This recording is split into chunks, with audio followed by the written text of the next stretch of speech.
할렐루야. 저 강영철입니다. 강희영 선교사입니다. 네. 저는 모태신앙으로 시작해서 은혜교회 84년도에 와서 은혜를 받기 시작했습니다.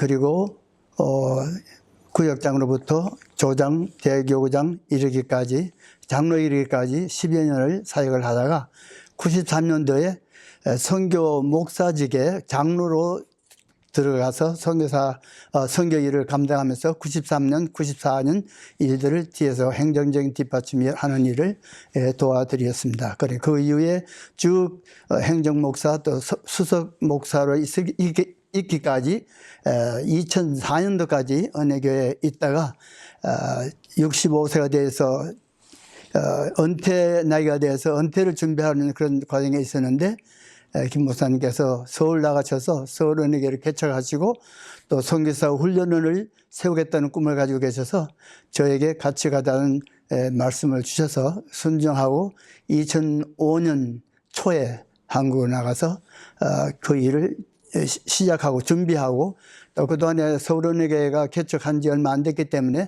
서울은혜교회 목회사역을 한 2년 정도 섬기면서 동시에 선교사 훈련원을 조직하기 시작하고 세워서 2007년도에 선교사 훈련원이 세워지게 되었습니다. 처음에는 우리 은혜교회 선교가 한국 교회에 알려지지 않은 상태에 있었기 때문에 알려지는데 상당히 어려움이 있었지만은 김광식 목사님께서 1년 전에 2004년도 9월 이후에 가셔서 간증하시고 선교 세미나를 두 차례인가 하시면서 한국 교회에 우리 은혜교회, 미국에 있는 은혜교회가 이와 같은 사역을 하고 있다는 것을 알려주는 좋은 계기를 방송국에서 이렇게 마련해 줘서 진행하게 되었죠. 그것을 통해서 어느 정도 우리에 대한 인식이 서울교회에 많이 알려지게 되었고, 그러나 그 인식에 제한을 받는 것은 그 이전에 이단교회 등등 그런 이름이 없어지지 않고 따라다녔기 때문에 선교사 훈련은 모집에 학생들 모집에도 상당한 어려움이 있었습니다. 그러나 하나님의 도우심으로 1기에 51명이 왔고 그것이 2007년 4월인데 졸업은 1년 후에 23명이 했습니다만은 그때는 많이 왔는데 그 이후부터는 모집해서도 온 지원자가 그게 많지 않고 지원하는데 가장 어려운 점이 많았습니다. 그건 아까 말씀드린 것처럼 그런 여러 가지 조건, 우리를 알지 못하는 그런 조건 때문에 그랬고, 그러나 성령께서 역사하셔서 제가 있는 동안 10기까지 진행하면서 하나님께서 가장 귀한 분들 한 분씩 한 분씩 보내주셔서 매 기마다 12명, 14명 정도로 수료하게 되었죠. 처음 1기 때 훈련을 시작하려고 그랬는데 김 목사님께서 사랑을 바탕으로 해라. 그리고 강한 훈련을 시키라 이런 주문을 해 주셨습니다. 아마 제가 해병대 출신이다 이런 인식이 좋아져서 그런지 이렇게 엄하게 다룰까 봐 그렇게 말씀하신 걸 알고 또 저를 택한 목적이 또 제가 군 출신이니까 훈련이나 이런 걸 잘 시킬 것이다. 아마 그런 생각을 하시고 저를 택하지 않았나 그런 생각을 해봅니다. 그래서 훈련을 1년 또 그 다음에 10개월 또 그 다음에 7개월 이런 식으로 조건에 따라서 학생들의 반응에 따라서 낮춰가면서 구분해서 매년 훈련을 시켰는데 마지막에는 7개월로 이렇게 확정하면서 한국에서 4개월, 미국에서 3개월 이렇게 해서 총 7개월 훈련시킴으로 저들이 선교의 모체인 우리 은혜교회에서 어떻게 성도들이 생활하는가를 알게 하기 위해서 일부러 이리 와서 여기서 나머지 3개월을 훈련받게 함으로 우리 교회를 알게 되고 또 우리 교회 성도님들은 우리 선교사님들이 어떤 분인가를 또 알게 되는 좋은 기회가 되었다고 생각합니다. 지난 15년 동안 이렇게 긴 세월은 아니지만 사역을 하면서 가장 어렵다고 생각된 부분이 모집하는 부분이었고 또 재정적으로 많이 힘들 것이다 생각됐는데 하나님께서 여기 소련 선교가 시작되면서 정직이 회를 모집해서 정직의 회원들이 드리는 자그마한 얼마의 헌금으로 인해서 그것으로 충분히 우리 훈련에 필요한 자금을 공급해 줄 수 있어서 그 모든 조건들이 잘 돼서 우리가 사역하는 동안에 큰 어려움 없이 잘 지나게 된 것입니다.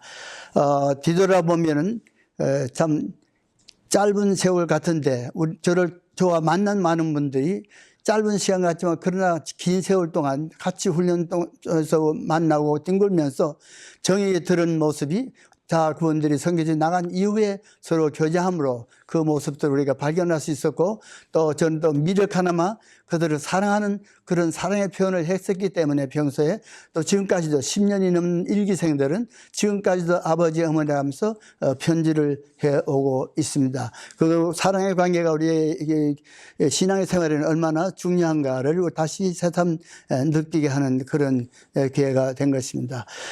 또 우리 성교 훈련을 하면서 저는 이제 학생들 다루는 데 있지만 집사람은 그 하루에 3식, 요즘 일식도 하기도 바쁜데 3식을 해야 돼서 그들을 끔끔 섬겨야 되기 때문에 계속 하루 종일 밑에서는 부엌으로 왔다 갔다 하면서 일을 해야 되고, 저는 위에서 그렇게 하고, 그렇게 하다 보니까 저는 괜찮은데 집사람이 족저 근막염 이런 것이 생겨서 그 다음 기술은 못하겠습니다. 하나님 다른 사람을 세워주세요. 이렇게 했는데 하나님께서 또 막상 계약하게 돼서 가보면 또 자기도 모르게 발이 또 나은 거예요.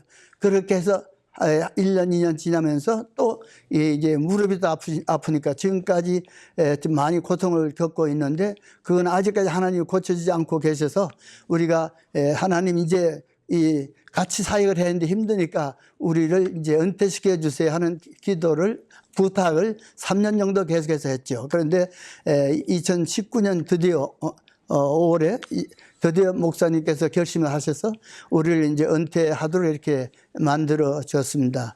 그래서 우리가 현재 은퇴 후에 저희 삶은 저들을 위해서 어떻게 도울까? 그들 나와 함께 했던 분이 선교지에 나오고 나는 나가지 않고 너희는 고생하라 이런 식이 돼 있어서 후방에서 무엇인가를 도와주려고, 특별히 교회와의 관계, 그들이 참 겸손해서 본교회에다 요구를 잘 못합니다. 뭐 돈을 얼마 보내주세요 이런 요구를 감히 못해요. 그래서 그런 것들은 저를 통해서 하기 때문에 제가 잘 조정해서 교회의 기분 상하지 않고 또 본인 실망하지 않을 정도로 해서 이렇게 만들어서 도와주고 하는 그런 일을 하면서 저희는 참 기쁨을 누리고 있습니다. 첫째, 우리가 은퇴하고 나서 김 목사님께서 선교지를 다니라고 말씀하셔서 2019년 은퇴하자 가을에 가서 4개국을 돌면서 같이 돌면서 쭉 이렇게 선교지에 돌았는데, 편지로 카톡으로 이메일로 하는 그 모든 것보다도 실제 가서 한 일주일 같이 있는 것이 얼마나 좋은 관계를, 그리고 얼마나 저희들에게 위로를 주고 또 얼마나 저희들에게 기쁨을 주고 얼마나 보람된가를 생각하는 그런 짧은 기간들이었는데, 한 달 동안 다니면서 캄보디아, 태국, 미얀마, 또 한국에 그때 많은 성사에 나와 계셨는데 그렇게 해서 다 만나면서 같이 교제하면서 식사를 같이 하고 이렇게 해서 정말 내 사역이 참 일반적으로 고생하면서 많이 애쓰는 선교사들에 비해서는 너무나 단조로운 사이였는데 이분들을 통해서 많은 열매를 제가 보고 듣게 되니까 얼마나 감사하고, 또 그분들에서 내가 할 일은 역시 기도로 그들을 후원하는 일밖에 없다. 그래서 제가 그들과 통화하는 관계는 카톡, 그다음에 이메일, 또 전화로 등등으로 그들과 교제하면서, 예를 들어서 일본에 지진이 났다. 그러면 제가 제일 먼저 연락해서 어떠냐, 괜찮습니다, 기도해서 감사합니다, 이런 얘기를 들을 때 저도 기쁘고, 그분들은 제일 처음 자기들의 관심을 갖고 있는 분이 교회도 되지만은 또 자기를 훈련시킨 아버지와 같은 사람이 이렇게 관심 있게 해주는구나, 이것 때문에 굉장히 감동을 받고 그 감사의 편지를 해오고, 그런 또 얘기를 하면서 울먹이는 모습을 보고 들으면서 참 서로가 위로해 준다는 게 얼마나 중요한가. 또 내가 훈련을 끝났으니까 저들 나에게 손을 떼어서 그만이가 아니고 계속적으로 우리의 관계가 지속적으로 연결되면서, 어떤 미얀마 같은 경우는 지금 어떠냐, 지금 뭐 이번에 군인이 한 20명 죽었으니까 헬리콥터, 소련에서 가져온 헬리콥터를 쏘아서 많은 민간인이 죽게 한다고 등등 이런 아침에 보고, 이런 것들을 제가 새벽 기도에 주로 들어요. 그래서 새벽 예배 마치면 거기서 막 카톡으로 답을 해주고 이렇게 하는데, 그런 것이 저에게는 가장 보람된 일이었다. 하나님 보시기엔 어떤지 모르지만 저로서는 그런 일들을 통해서, 그분과의 관계를 통해서 그들이 정말 사명을 가지고 일하는구나, 그것을 보고 듣고 느낄 때에 저에겐 참 보람되고, 저희가 그 교육시킬 때 가장 중점적인 이유는 성령을 의지해라. 그리고 사명을 생명보다 더 귀하게 여겨라. 이런 것을 늘 강조해 왔는데 말은 쉬운데 참 쉽지 않은 일이죠. 근데 그분들이 나가서서 지금까지 사역을 계속 하고 있는데 사역에 크고 적고 차이는 있겠지만 많은 어려움이 있죠. 그런데 그런 와중에서 나는 이제 그만하겠습니다. 도저히 못 견디겠습니다. 나는 철수하겠습니다. 이런 사람이 특별한 일 없이는 없었고, 우리가 차라리 저희가 볼 때 당신은 사역이 좀 힘드니까 좀 사역의 조건이 될 때 사역에 들어가라. 그때 나에게 가면 내가 도와주겠다. 이런 식으로 해서 사역을 하지 않도록 한 경우는 있어도 그분들 스스로 나는 이제 못하겠습니다. 손든 사람은 한 사람도 없는 거예요. 그래서 그걸 볼 때 우리가 모집할 때 힘든 가지 있었지만 그러나 성회사 훈련에 들어온 사람 자신들은 정말 사명을 살겠다는 결단을 가지고 들어왔기 때문에 그분들은 정말 함부로 우리가 뭐 보통 일반적인 신앙인보다는 좀 차이를 두어야 된다는 것을 저는 늘 느끼고 있어요. 왜냐하면 정말 목숨을 버리고 가야 되는 그런 입장이 있을 수도 있는 일인데 그런 이걸 무릅쓰고 나가서 일하고 있다는 것. 그래서 어떻게 하면 그들을 도와줄까 하는 생각으로 가득 차 있고 앞으로도 우리의 건강이 회복되는 유지는 한 매년 반이면서 그들을 위로하고 돕고 하는 일을 하고 싶은 것이 저희의 꿈이고 저희의 기도고 또 집사람이 무릎이 빨리 수술을 하든지 안 하든지 결정을 해 달라고 기도를 요즘도 매일 하고 있는데 이것이 완료되면은 결정이 되면은 워커를 밀고 우리 1차 때 갔었는데, 그래서 워커 밀고 가니까 비행기 탈 때마다 얼마나 도움받는지 막 도와주고 하니까. 근데 그게 좋은 게 아니고, 일단 그런 상태라도 우리가 가고 싶어서 가서 그들을 돕고, 그들이 위로되고, 지금도 줌으로 가끔 이제 교제를 하는데, 이와 같은 우리는 사랑의 관계는 서로 밥을 먹어야 되겠지만 밥을 먹지 못하는 상황에 있을 때는 계속 카톡이나 이렇게 교제하는 이런 일들이 필요하고 또 그들의 기도 제문들 들으면서 우리 하는 일든 자식들을 위한 기도보다도 선교지 선교사들의 기도가 제일 우선적으로 우리가 하는 걸 보니까 그것이 그렇게 진행되고 있더라고요. 그러니까 우리 자식이나 그들이나 똑같은 그런 심정으로 제가 대하고 있고 오히려 그것이 우리에게 참 도움을 주고 위로가 되고 또 우리 자신에게도 격려가 되는 그런 일이라고 생각되고 있고 앞으로 그분들에게 좀 조언을 해주고 싶다면 이왕 하나님께서 일을 맡겨준 목숨을 다할 때까지 사명을 감당해라. 그렇지 않고 돌아서고 포기하면은 나중에 은퇴하고 나서 얼마나 후회하는. 지금 제가 볼 때 좀 더 일을 더 많은 일을 했어야 되는데 하고 그렇게 기도하는 적이 있고 그렇게 또 하나님 무슨 일이든지 좀 맡기세요. 제가 또 최선을 다해서 적은 일이지만은 기도하는 일부터 하겠습니다 하는 그런 마음의 자세를 갖고 있습니다. 바로 그 말은 초심으로 처음 내가 예수를 믿을 때 그 마음으로 은혜 받을 때 그 마음으로 살겠다는 그 마음을 가지고 있는 거죠. 그래서 우리 성교사님들이 어디에 계시든지 정말 건강하고 건강이 제일이고 물론 신앙이 우회지만 건강이 있어야 있던 일도 할 수 있으니까 건강하셔서 죄를 끝까지 잘 감당하시기를 기도하고 축복합니다. 예, 감사합니다. 감사합니다. 강 목사님을 볼 때는 정말 강인하고 누구보다 열심이고 또 무엇보다도 주님 앞에 엎드려 기도하는 종이고 지금까지도 그렇게 하지만은 저는 그렇게 못해요. 근데 그런 목사님을 보면서 제가 미약하나마 목사님을 돕기 위해서 돕는 배필로 제가 가겠다 그랬으니까 그 돕는 배필의 그 사명을 잘 감당하고 있습니다. 지금까지. 내가 얼마나 사랑하는지 그 얘기 해야지. 그 확인 안 해도 되고요. 사모님들이 목사님의 뜻을 따라서 그보다 먼저 하나님의 뜻을 따랐겠죠. 그래서 남편인 목사님이 선교사가 돼서 선교지로 떠난다면 우리 사모들은 내 주장을 피우지 말고 정말 주의 종으로서 사모로서 하나님을 먼저 생각하고 섬기는 그런 마음으로 내가 자식을 사랑하고 섬겨주듯이 그렇게 선교지에 있는 성도들을 섬겨주고 그들의 그 필요에 따라서 움직여주는 그런 사모가 되라. 이렇게 권면하고 싶어요. 그리고 우리 사모라고 해서 내 주장만 하지 말고 정말 그들이 하나님의 종으로서의 그 섬김의 자세 이걸 가장 먼저 생각해서 우리 사모들이 남편의 뜻과 하나님의 뜻을 따라서 움직여주면 좋겠다 하는 그런 말씀 드리고 싶어요. 주의 종인 남편에게 절대로 하지 말아야 될 거는 남편의 의견을 따라주는 거. 그게 가장 좋을 것 같아요. 근데 못 따라줬을 때도 많거든요. 그런데 돌아서서 생각하면 아 내가 이렇게 했을 걸 하고 후회한 적이 있어요. 그러니까 우리 사모들은 남편의 뜻을 되도록이면 따라줬으면 좋겠다. 이런 말씀 드리고 싶어요.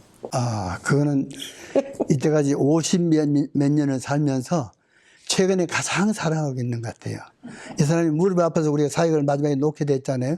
그때부터 지금 최근에 한 2년 동안은 계속 무릎 치료를 제가 손으로 다리, 발부터 무릎까지 계속 하루에 1시간 반씩 만져주고 있어요. 그래서 그 결과 지금 많이 좋아지고 있어요.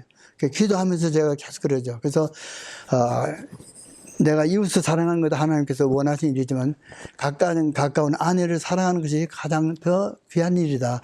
거기서 우리가 사랑의 관계에 있을 때 하나님의 일들을 할 수 있으니까. 그래서 먼저는 가장 자기 속과 함께 사역하는 부인을 더 사랑해 줄 때 이웃 사랑도 할 수 있다. 그런 얘기를 할 수 있어요. 그것이 있다면 우리가 훈련을 보통 14, 15번 이렇게 하는데 그래서 7개월을 끌면서 처음부터 보면은 결격상에 있는 사람이 계세요. 아무리 이분은 수정해 나가려고 계속 이렇게 해도 이게 바꿔지지 않는 거예요. 그리고 나만 그렇게 보이는 게 아니고 그룹들이 같은 팀 후보생들끼리도 저 사람 무슨 나와서 얘기하면 그냥 이렇게 하는 사람이 있는 거예요. 그래서 우리 부부가 그런 사람을 보고 계속 조정하려고 제가 질문도 매일 아침 시키기도 하고 기도를 더 많이 시키다 보면 이렇게 하는데도 변하지 않고 전혀 볼 때 선교사라 그러면 다 그래도 목사 자꾸 이상인데 그런 사람이 밖에 서서 어떻게 말씀 전할 때 전체에게 참 누가 된다 할까? 좀 부족함이 보이는 건 좀 성도들이 볼 때 안타까운 게 되잖아요. 그렇게 되면 그분 스스로도 사역의 길이 열리지 않기 때문에 그런 분들은 아예 한 4개월 지나면 계속 안 되니까 지적해주고 이렇게 하면 파송을 못 받습니다. 그래도 좋으면 따라오세요. 그렇게 해서 제가 권유하면서 마지막에는 파송하지 않고 보낸 격이 한 3명 정도 있네요. 그분이 그렇고, 그 다음엔 훈련을 마치고 갔는데 부인 아니면 가족 이렇게 해서 계속 들락날락 하는 거예요. 사역은 하지 않고 말만 사역하고 있으면서 행동은 안 되고 있어요. 그런 분은 제가 이제 권면해서 아까도 말씀 좀 드렸는데 이래 하니까 이것이 안정되게 결정되면 사역에 임하겠다고 되면 내가 추천해서 다시 사역에 하도록 하겠다. 그런 얘기를 하죠. 결과적으로 사역이 하고 싶어서 설교사 훈련에 돈을 들이고 오는데 자기가 파송 못 받고 사역지를 못하면 그분 스스로도 손해요. 하나님께도 손해요. 우리 훈련자로서도 또 부족한 또 이렇게 만족스러운 결과가 아니기 때문에 그래서 세심한 주의를 하면서 또 제 혼자 결정이 아니고 또 제가 위에서 강의실에서 보는 후보생, 집사람 밑에서 식사 시간에 왔다 갔다 하면서 보는 눈이 완전히 이게 제가 보는 거하고 일치하는 거예요. 그런 경우에 제가 이제 할 수 없이 그렇게 권면하고 또 어떤 경우는 제가 산에까지 올라왔는데 제가 감히 이걸 좀 하고 싶은데 못할 경우 집사람이 꿈속에라도 듣고 하나님께서 감동을 줘서 놀래가지고 새벽에 막 뛰어들어와서 그 사람하고 대면하면서 당신의 자세가 어떠냐 이렇게 해서 그 부분을 깨우치고 그래도 못 고치면 당신은 나가야 된다 이렇게 해가지고 마지막에 또 이렇게 부부를 보낸 적도 있어요. 이런 일들 통해서 훈련 원장으로서 참 안타깝기도 하고 또 그분 편에 주을 때는 많은 손해죠. 몇 개월 지났는데 아무것도 안 됐어 손해. 또 선교사를 가고 싶은데 못 가? 등등이 있으니까. 그래서 이런 문제에서 가장 저에게 가슴 아픈 일이었고, 그 외에는 다 잘 선교사니까 다 잘 따라주고 잘 또 이렇게 해서 원만한 관계를 유지하면서 훈련을 끝나게 됐죠. 예. 제가 그분을 존경하고 지금까지도 그분을 끝까지 섬겼다는 마음이 있는 것은 이렇게 사역을 시작하면서 어느 날 센지역으로 같이 목사님 모시고 가게 됐어요. 그 자중해서 이제 내가 여기서 말씀드려야 되겠다. 목사님 나도 이제 개척을 해야 되겠습니다. 60 넘으면 아무 때도 못 가는데 개척해야 되겠습니다. 김 목사님 조금 계시다가 한 몇 초 계시다가 나를 두고 어딜 가겠냐. 그 말씀에 제가 우리 둘이 너무나 감동을 받고 그래서 그러면 나의 사명은 은혜교에서 김관신 목사님을 돕는 일이었나 보다. 그래서 제 마음을 확 내려놨죠. 그러니까 그때부터 뭐 제가 평소에 무슨 이렇게 욕심을 차리고 그런 사람 아니니까 내려놓으니까 또 얼마나 마음이 편한지. 그리고 그분이 원하는데 내가 사역을 하고 그분 앞에 쓰임받아야 되겠다. 또 그분 앞에 쓰임받는 것이 주님 앞에 쓰임받는 기회다. 내가 교회를 섬기면서 바로 그분을 통해서 섬기는 것이다. 나에게 사역이 있는 것은 바로 그분을 통해서 하나님이 주신 사역이다. 이렇게 생각을 하니까 나에겐 욕심이 없고 뭐 남이 안 알아준다고도 저는 걱정도 안 하고 그저 제 나름으로서 제 소신껏 일해왔고 또 조금 더 정말 부끄러움 없이 살겠다고 노력해왔고 집사람에게는 많은 그런 게 보이지 않았지만 나 스스로는 하나님 앞에 참 충성되게 살아야 했다는 그런 목표를 가지고 그렇게 살아왔죠. 예. 역시 선교는 사랑으로 해야 된다. 김광신 목사님이 늘 강조하시는 말씀이죠. 그래서 그렇게 선교는 사랑으로 자기를 희생하면서 해야 한다. 그것이 밑바닥에 깔린 그런 사역. 그리고 한영원을 귀하게 여기는 그 마음을 가지고 하고 끝까지 달려가라. 사명을 위해서 표대를 사도 바울처럼 표대를 향해서 끝까지 달려가는 그런 마음과 결단을 갖고 사역해 줬으면 좋겠다. 그런 생각을 합니다.